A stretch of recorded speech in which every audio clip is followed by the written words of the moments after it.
comprends pas le silence des autorités algériennes. عارفين واش نقولوا بالعربيه بالعربه والعرب نقول لك الصمت علامة الرضا. Le silence est une preuve de complicité. Alors, ou c'est une preuve de complicité, ou les autorités algériennes sont préoccupées, ne veulent pas enclencher une autre crise diplomatique avec la Russie, parce qu'on a déjà une grave crise diplomatique avec la France.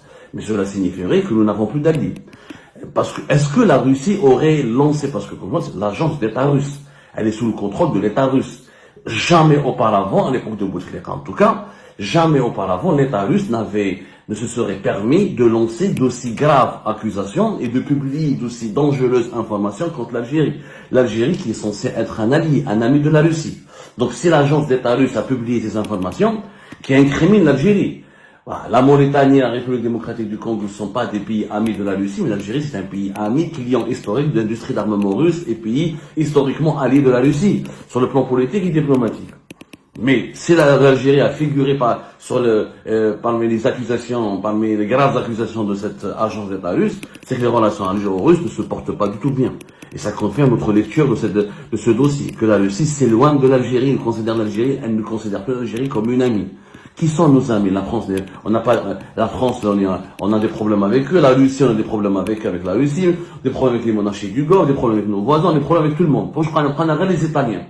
On est amis qu'avec les Italiens et on essaye depuis quelque peu de réparer nos relations et de restaurer nos bonnes relations avec l'Espagne. Ça confirme l'isolement dangereux de l'Algérie par rapport à d'autres grandes puissances. C'est vrai qu'avec les Américains, ça va mieux, ça commence, mais ça reste pour le moment superficiel, il y a des gestes très symboliques, mais ça ne donne pas des résultats encore concrets sur le terrain, mais ça va mieux, il y a des perspectives prometteuses, mais est-ce que c'est normal que l'un de nos plus importants partenaires comme la Russie nous tourne le dos? Il faut qu'on se pose des questions, pourquoi il nous a tourné le dos?